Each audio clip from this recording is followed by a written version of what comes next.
재탄생과 용서의 길.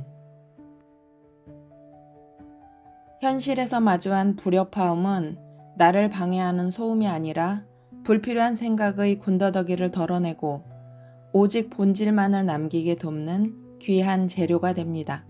이는 남의 드라마에서 조용히 걸어나옴으로써 자신의 생명력을 되찾고 맑아진 시야 속에서 비로소 자기 삶의 주인으로 다시 태어납니다. 흔들림 끝에 쥐어준 호빵의 온기.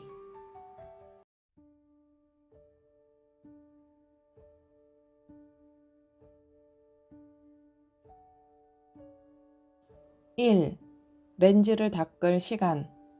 타인의 문을 지우다. 배움과 변형이 일어나는 어느 길 위에서 한 여성이 멈춰 서 있습니다. 그녀의 눈앞에는 세상을 바라보는 커다란 렌즈 하나가 놓여 있지만 그 표면은 이미 투명함을 잃었습니다. 렌즈 위에는 그녀가 허락한 적 없는 수많은 타인의 지문들이 겹겹이 쌓여 어지러운 무늬를 만들고 있습니다. 이것은 타인의 감정적 배설물이며 그들이 던진 원망과 불안의 흔적들입니다. 목격자는 이 지문들이 어디서 왔는지 조용히 응시합니다. 한 무리의 사람들은 과거의 상처를 가슴에 품은 채 그 모든 고통의 원인을 단 한 명의 인물에게 덮어씌우며 법적 공방이라는 거대한 드라마를 써내려가고 있습니다. 그들은 자신들의 정의를 관철하기 위해 여성을 붙잡고 자신들의 분노를 함께 봐달라고 강요합니다. 또 다른 이는 여성이 바라보는 미래의 변화와 AI의 파동을 허황된 것이라 규정하며 우려와 걱정을 남깁니다. 그들은 자신들이 끼고 있는 불안이라는 낡은 렌즈를 여성의 눈앞에 들이밀며 그것이 정답이라고 주장합니다. 가장 날카로운 지문은 친밀함이라는 이름으로 새겨졌습니다. 여성이 자신의 민감함이 동요하는 것을 느끼고 마음의 평화를 지키기 위해 더 이상 듣기 힘들다고 정중하게 요청했을 때 상대는 그것을 편협함이라며 자신을 투사해서 되돌려 주었습니다. 그 순간 여성의 렌즈에는 죄책감과 자기검열이라는 얼룩이 추가되었습니다. 여성은 그동안 이 지문들을 지워주기 위해 혹은 그 지문들이 왜 생겼는지 이해하기 위해 4번 유전자 키의 정교한 논리를 동원해 왔습니다. 상대의 입장을 헤아리고 자신의 진심을 납득시키려 애쓰는 과정에서 렌즈는 닦이기는커녕 더 많은 얼룩으로 뒤덮였습니다. 이제 여성은 결단합니다. 49번 유전자 키가 안내하는 명료한 경계 설정은 타인을 심판하기 위함이 아님을 직시합니다. 그것은 단지 내 영토에 묻은 남의 것들을 털어내고 나의 렌즈를 본래의 투명한 상태로 되돌리는 가장 단순한 작업입니다. 그녀는 이제 타인의 드라마에 휘말려 자신의 시야를 포기하는 대신 자신의 영토를 지키는 파수꾼이 되어 렌즈를 투명하게 유지하는 것에만 집중하기로 합니다. 여성은 이제 수건을 들어 렌즈를 닦기 시작합니다. 과거의 원망을 닦아내고 타인의 비난을 걷어내며 나를 규정하려던 모든 말들을 지워냅니다.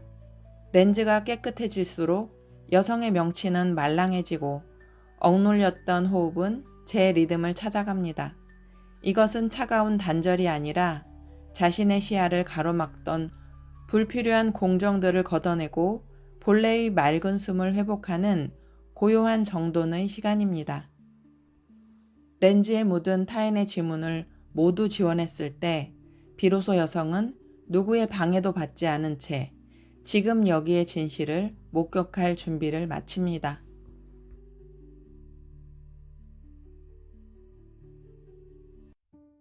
2. 꿈의 전원. 케밥의 환상과 호빵의 실제.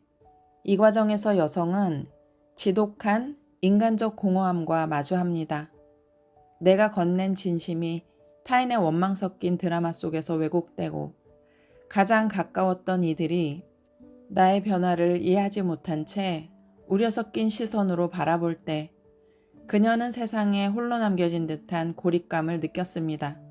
그 공허함은 주변의 소음이 멈추지 않는 한 결코 채워질 수 없는 텅 빈 공간과도 같았습니다. 현실에서 마주한 불협화음의 끝에서 여성의 영혼은 비명을 지르는 대신 침묵을 선택하며 즉각적으로 꿈이라는 신호를 수신합니다.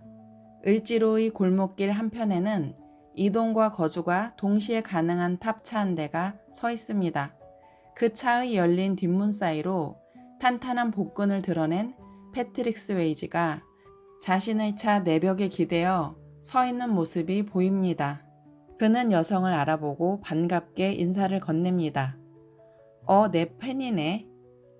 이 장면에서 목격자는 여성의 내면에 자리 잡은 강력하고 매력적인 남성성, 즉 패트릭 스웨이지라는 상징이 여전히 건재하며 여성을 지지하고 있음을 확인합니다.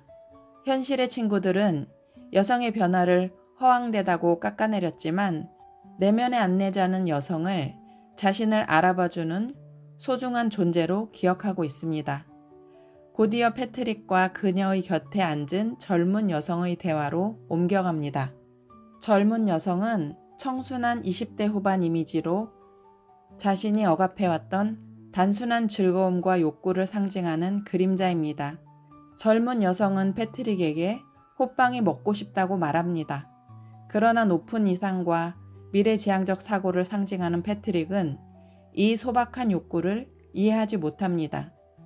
그는 호빵을 케밥처럼 재료가 많이 들어가서 복잡하고 이곳에서 구하기 힘든 낯선 음식으로 오해하며 멀리서 찾아야 한다고 답합니다. 이 지점에서 여성은 중재자로 나섭니다. 그녀는 패트릭에게 말합니다. 호빵은 심플한 거야 라고 말하니 패트릭도 반응합니다. 팥 들어있는 거. 이 짧은 대화는 여성이 가진 49번 유전자 키의 정수를 보여줍니다. 여성과 가까운 주변 사람들은 변화와 미래를 케밥처럼 복잡하고 때로는 비현실적인 것으로 받아들이지만 그녀는 이 거창한 담론 속에 숨겨진 따뜻한 인간애라는 본질을 꿰뚫어 보고 있습니다. 목격자는 여성이 높은 이상과 소박한 현실의 욕구를 연결할 수 있는 통역가로서의 지혜를 발휘하는 순간을 포착합니다. 여성은 두 사람에게 근처 시장에 호빵 파는 곳이 있으니 가르쳐줘야겠다고 생각합니다. 이는 이상에 매몰되어 현실의 결핍을 보지 못하는 내면의 에너지를 구체적인 해결책이 있는 현실, 즉 시장으로 안내하는 행위입니다. 49번의 명료함은 복잡한 논리를 걷어내고 이것이 그저 따뜻한 팥이든 빵일 뿐이다 라는 본질로 돌아가는 힘입니다. 목격자는 여성이 더 이상 타인의 오해에 휘둘리지 않고 자신이 본 팥의 진실을 담담하게 전수하며 자신의 길을 가는 모습을 그려봅니다.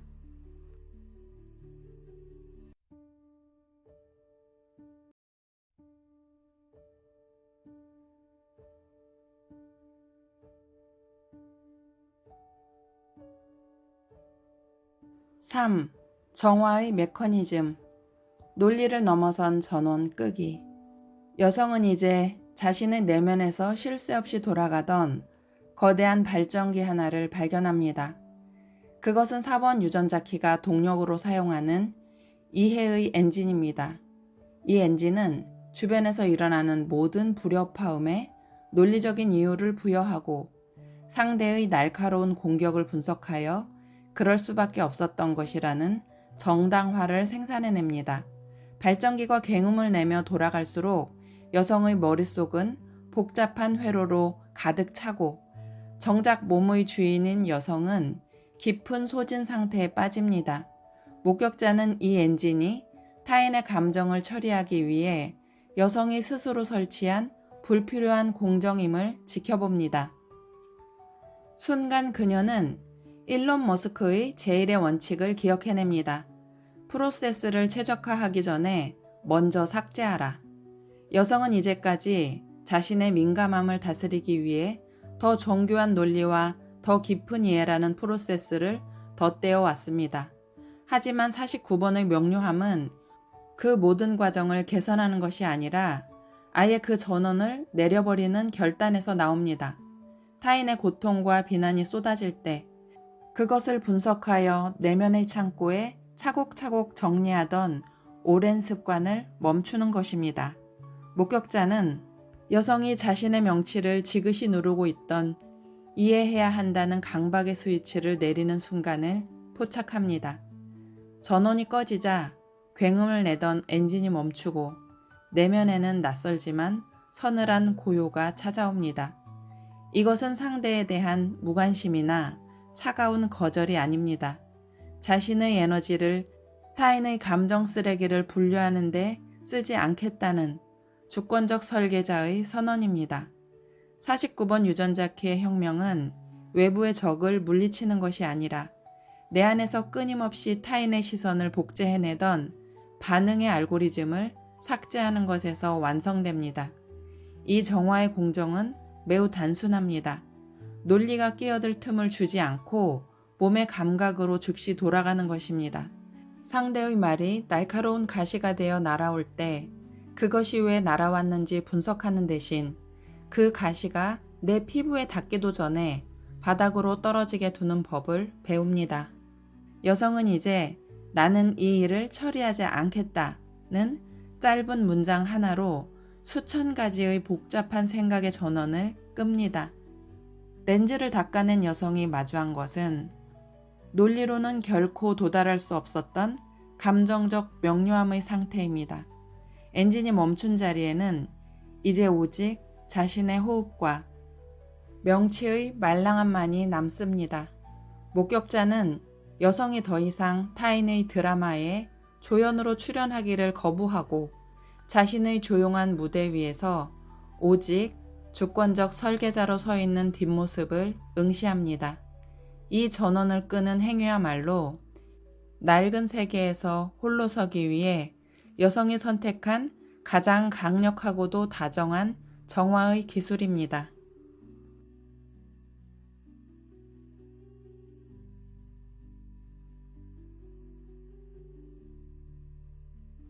4. 혁명을 넘어선 승화. 나를 지키는 명료한 거절. 여성은 이제 무대 위에서 홀로 내려와 자신만의 영토에 서 있습니다. 49번 유전자 키가 안내하는 여정의 종착지는 누군가와의 끝없는 싸움이 아니라 타인에게 내어주었던 자신의 권위를 온전히 회수하는 승화의 지점입니다. 목격자는 여성이 행하는 거절이 더 이상 날카로운 칼날이 아님을 봅니다. 그것은 오히려 불필요한 것들을 걸러내어 본질만을 남기는 투명한 걸음망과 같습니다. 그녀가 타인의 원망과 비난을 향해 긋는 선은 상대방을 부정하는 것이 아니라 나라는 주권적 설계자의 영토를 지키기 위한 최소한의 방어선입니다. 이 명료한 거절은 역설적으로 타인에게도 자유를 선사합니다. 여성이 타인의 감정을 대신 처리해주던 해묵은 역할을 내려놓을 때 상대방 또한 자신의 감정을 스스로 책임져야 하는 주권자의 위치로 돌아가게 됩니다. 목격자는 이 지점에서 49번의 번역가로서의 진면목을 발견합니다. 여성이 꿈속에서 패트릭에게 심플하다고 알려주었듯 그녀는 이제 복잡한 감정의 드라마 속에 갇힌 이들에게 본질이 무엇인지 온몸으로 증언합니다. 구태여 긴 말로 설득하지 않아도 그녀가 유지하는 고요한 명료함 자체가 타인에게는 가장 강력한 메시지가 됩니다. 여성은 이제 고립을 두려워하지 않습니다. 주변의 비웃음과 소외는 그녀가 낡은 집단의식에서 벗어나 개성화된 주권자로 홀로 섰다는 의미입니다. 을지로 골목의 탑차처럼 그녀의 삶은 이제 고정된 장소에 머물지 않습니다.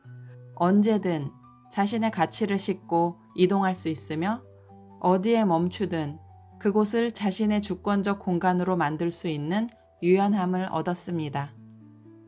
목격자는 여성이 더 이상 케밥 같은 화려하고 복잡한 세상의 인정을 갈구하지 않고 자신의 손바닥 위에 놓인 소박하고 따뜻한 호빵의 온기에 만족하며 미소 짓는 모습을 봅니다.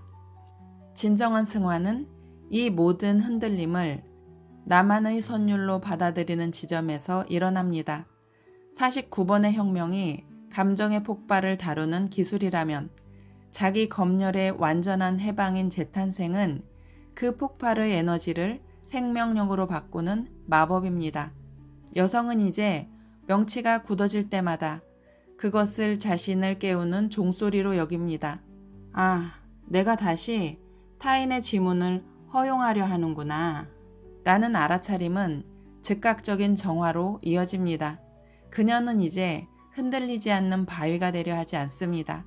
대신 어떤 파도가 와도 파도에 휩쓸리는 것 자체를 즐기며 파도 타는 재미를 아는 서퍼가 되었습니다. 목격자는 마지막으로 여성이 자신의 내면 아이, 즉 호빵을 먹고 싶어 하던 그 젊은 여성의 손을 잡고 시장으로 걸어가는 뒷모습을 응시합니다.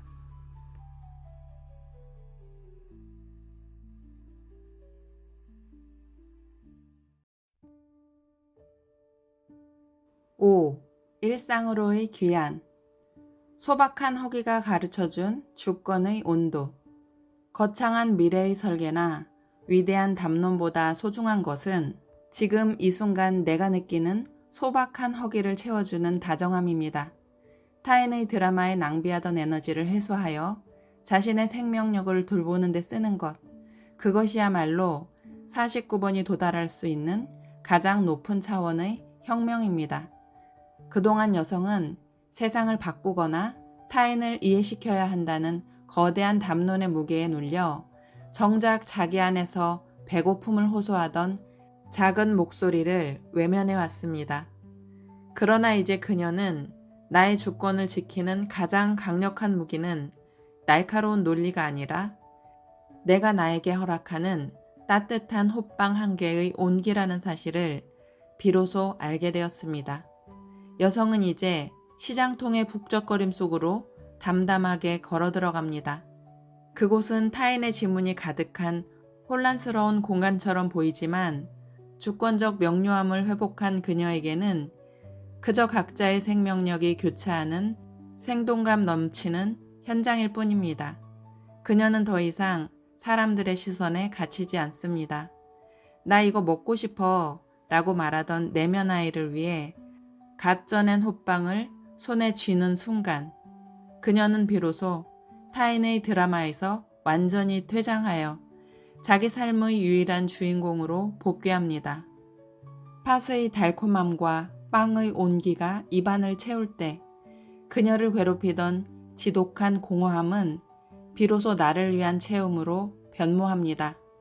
목격자는 이 장면이 주는 상징적 무게를 기록합니다. 미래를 설계하던 주권자가 현실의 시장에서 호빵을 사는 행위는 천상의 이상을 지상의 일상으로 끌어내리는 주권적 안착입니다. 그녀는 이제 허황되다는 타인의 비난에 답할 이유를 느끼지 못합니다. 입안의 감도는 이 실제하는 온기보다 더 확실한 증거는 없기 때문입니다. 타인을 향했던 에너지가 자신의 세포 하나하나를 깨우는 생명력으로 치환될 때 49번의 거절은 비로소 나 자신에 대한 온전한 수용으로 완성됩니다. 이제 여성의 렌즈는 그 무엇보다 투명합니다. 그 렌즈를 통해 보이는 세상은 더 이상 원망과 비판의 전장이 아닙니다. 오직 각자의 궤도를 도는 주권자들이 서로의 거리를 존중하며 공존하는 거대한 우주입니다. 여성은 그 우주 한복판에서 자신의 숨소리를 음악 삼아 명료하고도 따뜻한 주권자의 삶을 새롭게 시작합니다. 예전에는 타인의 불협화음에 맞춰 춤추느라 발이 부르텄다면 이제는 자신의 심장 박동에 맞춰 고요히 걷습니다. 이 침묵의 혁명은 화려한 선언 없이도 그녀의 존재 자체에서 빛을 발합니다. 마지막으로 목격자는 그녀의 앞길에 축복의 정적이 가득하기를 기원하며 글을 마무리합니다.